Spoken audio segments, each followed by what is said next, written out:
नमस्कार साथियों, आप अपना उत्तर प्रदेश देख रहे हैं। आपके साथ मैं हूं अनुपम प्रसून।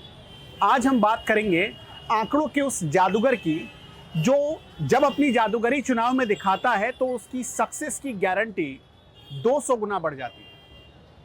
वो अलग अलग लोगों की डिमांड पर उनके स्टेट में जाता है और एक ऐसे व्यक्ति को जिसका राजनीति में शायद पदार्पण ही हो रहा हो, उसको भी वो किंग बना देता है।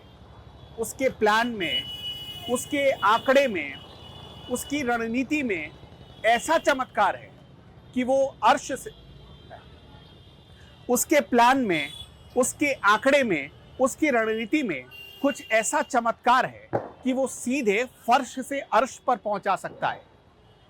जी हां, हम बात कर रहे हैं प्रशांत किशोर की। वही प्रशांत किशोर जो जनसुराज नाम की पार्टी के साथ बिहार के चुनाव में दस्तक दे चुके हैं और चुनाव लड़ रहे हैं।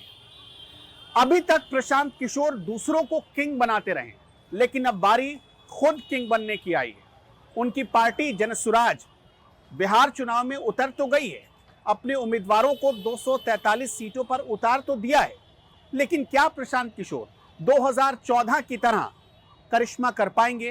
क्या प्रशांत किशोर जैसे ममता बनर्जी को 2021 में मुख्यमंत्री बना चुके थे, जैसे 2015 में नीतीश कुमार को उन्होंने मुख्यमंत्री बनाया, क्या खुद बिहार के मुख्यमंत्री बन पाएंगे? प्रशांत किशोर की पूरी कहानी समझते हैं कुछ मिनटों में। प्रशांत किशोर को उनके राजनीतिक जादू की वजह से मीडिया ने कई नाम दिए हैं। कोई उन्हें भारतीय राजनीति का ग्लेडिएटर कहता है, तो कोई इंडियन पॉलिटिक्स का मैजिशियन। पीके ने बिहार से पब्लिक हेल्थ में पोस्ट ग्रेजुएशन किया है और ट्रेंड पब्लिक हेल्थ एक्सपर्ट के तौर पर यूनाइटेड नेशंस के लिए भी काम किया है। यूएन के लिए काम करते हुए उनकी पहली पोस्टिंग आंध्र प्रदेश में हुई। बाद में उनका तबादला बिहार हो गया। कुछ दिनों बाद पीके को यूएन के मुख्यालय में काम करने का भी मौका मिला। पीके ने यूएन के तहत ही अफ्रीका के देशों में काम किया। इसी दौरान भारत के कुछ राज्यों में कुपोषण पर आधारित एक रिसर्च पेपर भी तैयार किया। एक बार प्रशांत के लिए पिताजी ने खाना पीना तक छोड़ दिया था। दरअसल प्रशांत के पिता चाहते थे कि वो आईआईटी करें और फिर अफसर बन जाए। 12वीं के बाद प्रशांत किशोर ने 3 साल पढ़ाई छोड़ दी थी। फिर ग्रेजुएशन के बाद 2 साल पढ़ाई छोड़ दी। पिताजी धरने पर बैठ गए। फिर किसी तरह प्रशांत हेल्थ सेक्टर में आ गए। प्रशांत किशोर ने खुद बताया, मैं दिल्ली यूनिवर्सिटी के हिंदू कॉलेज में आ गया। तबीयत खराब हुई तो कॉलेज छोड़ दिया। मैंने पारंपरिक तरीका नहीं अपनाया। मैंने कोई रूटीन फॉलो नहीं किया। 12वीं के बाद 3 साल पढ़ाई छोड़ दी थी। ग्रेजुएशन के बाद 2 साल पढ़ाई छोड़ दी थी। पिताजी धरने पर बैठ जाते थे। मेरे पिता ने खाना पीना सब छोड़ दिया था। मैंने वो सब गलत काम किए जो एक युवा कर सकता है। 12वीं के बाद आपने पढ़ाई छोड़ दी और डॉक्टर के बेटे हैं। किस्मत अच्छी रही कि यूएन में फिर नौकरी मिल गई। राबड़ी जी सीएम थी और बिहार में पोलियो बहुत ज्यादा था। कोई जाने को तैयार नहीं था, तो मैंने कहा मुझे ही भेज दो। इंडिया ऑफिस के बाद अमेरिका चले गए। वहां कोई मजा नहीं आ रहा था। इटली के सज्जन ने मुझे अफ्रीका के एक देश में भेज दिया। मेरे पिता बताते थे कि मेरा बेटा अफ्रीका में है, तो लोग पूछते थे साउथ अफ्रीका में है, लेकिन वो अलग देश था। पीके आज जो कुछ भी है उसके पीछे वो मानते हैं कि उनकी अब तक की उपलब्धि में उनके पिता का बहुत बड़ा हाथ है। एक इंटरव्यू में उनके पिता के बारे में बात करते हुए पीके कहते हैं, उन्होंने मुझे बहुत कुछ सिखाया है, लेकिन उनकी सबसे बड़ी सीख ये है कि मैं जिस किसी इंसान से मिलता हूँ उसकी अच्छाई को अपनाना चाहता हूँ। ये गुण मुझे पिताजी से मिली है। फिर एक वो भी वक्त आता है जब पीके को अचानक से मोदी का फोन पहुंचता है। गुजरात के सीएम नरेंद्र दामोदर दास मोदी को 2014 में पीएम बनाने में सबसे बड़ी भूमिका पीके की ही थी। पीके मोदी से कैसे मिले, इसकी शुरुआत साल 2011 से होती है। पीके बताते हैं, जब मैं यूएन में नौकरी कर रहा था उस दौरान मैंने कुपोषण पर एक आर्टिकल, एक पेपर लिखा था, जिसके बाद मुझे गुजरात के मुख्यमंत्री कार्यालय से फोन आ गया। नरेंद्र मोदी ने मुझे विकल्प दिया कि यहाँ आइए और काम कीजिए, शिकायत क्यों कर रहे हैं। 1-1.5 साल तक बात करते रहे। मैंने मोदी जी से कहा कि ठीक है, मैं नौकरी छोड़ देता हूँ, लेकिन बदले में आप मुझे हायरार्की का हिस्सा नहीं बनाएंगे। मैं आपके साथ सीधे तौर पर काम करूंगा, जिसके लिए मोदी मान गए।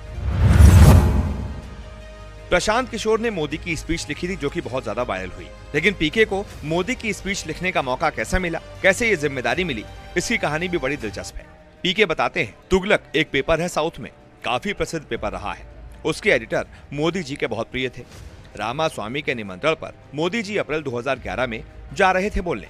उनकी एक टीम थी, बहुत ही क्वालिफाइड लोगों की टीम, जो मोदी के लिए स्पीच लिखती थी। तो मोदी जी के मन में कुछ आया होगा कि उन्होंने बोला कि क्योंकि ये स्पीच पूरी अंग्रेजी में लिखी जानी है तो प्रशांत किशोर को भी इसमें बैठाइए। तो मैं भी बैठा, मैंने भी कुछ लिखा होगा, उनको अच्छा लगा होगा, जिसके लिए उन्हें प्रशंसा मिली होगी, तो मैं उनकी स्पीच लिखने वाली टीम का हिस्सा बन गया।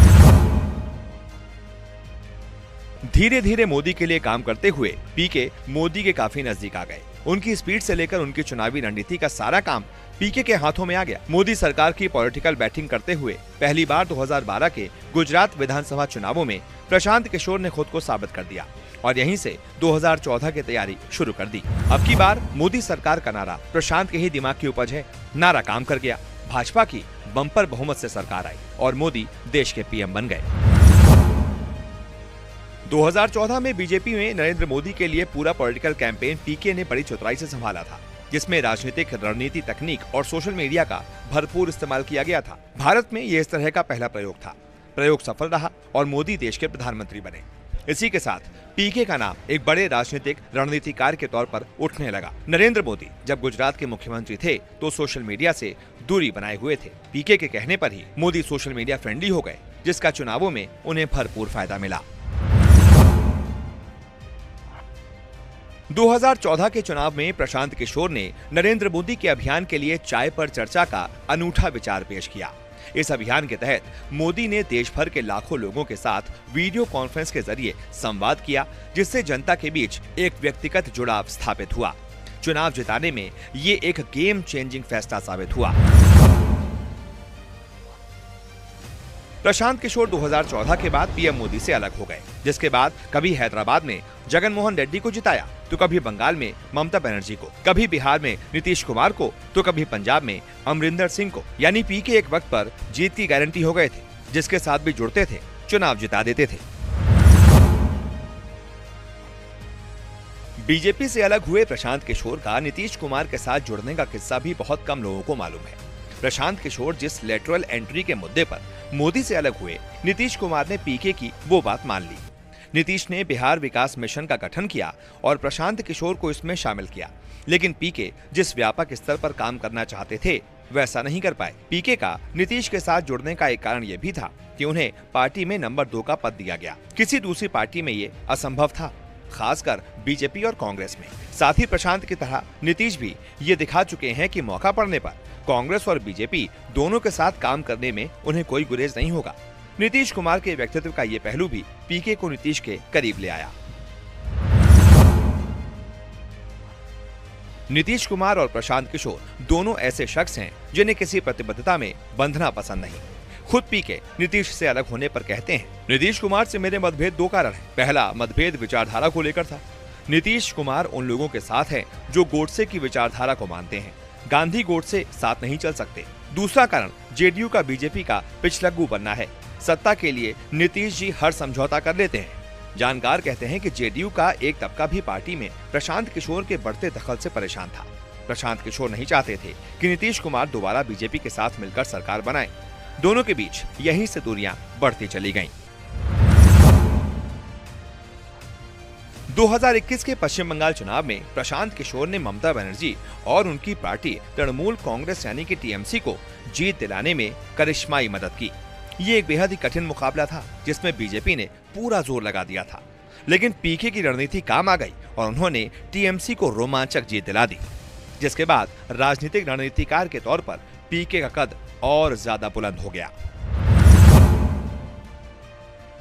मौजूदा दौर में प्रशांत किशोर भारतीय राजनीति में एक ब्रांड बन गए हैं, लेकिन हर कोई इस बात को मानता नहीं। कई लोग उनकी आलोचना इस बात को लेकर करते हैं कि उनकी कोई खुद की विचारधारा नहीं है और वो राजनीतिक महत्वाकांक्षा के लिए काम करते थे। पीके कभी भाजपा का समर्थन करते तो कभी कांग्रेस का, कभी मोदी के सलाहकार बन जाते तो कभी नीतीश तो कभी अमरिंदर सिंह के। इसी वजह से कई लोगों की आलोचनाओं का भी शिकार उन्हें होना पड़ा। पीएम मोदी अपने साथ रहने वाले लोगों का कितना ख्याल रखते हैं, इस बात का अंदाजा 2015 में तब लगा जब पीके के खुद से अलग होने के बाद भी उनकी मां की तबीयत खराब होने पर पीएम मोदी ने उन्हें फोन किया। 2015 में पीके की मां आईसीयू में भर्ती थी। उस वक्त पीके नीतीश के साथ थे और काफी दिनों से मोदी से उनकी बात नहीं हुई थी। अचानक पीएम मोदी का फोन आता है और काफी लंबी बात होती है। पीएम मोदी ने पीके से उनकी मां का हालचाल पूछा और इसके बाद दोनों की कई बार मुलाकात भी हुई। एक इंटरव्यू में उनसे सवाल पूछा जाता है कि मोदी दोबारा बुलाएंगे तो क्या आप जाएंगे? पीके ने जवाब में कहा कि नहीं, हमारी ऐसी बात नहीं हुई, लेकिन अगर मैं उनके पास जाऊंगा तो वो स्वागत ही करेंगे। बहुत कम लोग जानते हैं कि गणित प्रशांत किशोर का पसंदीदा सब्जेक्ट रहा है। आंकड़ों के साथ खेलकर उन्होंने कई सरकारें बनाई हैं।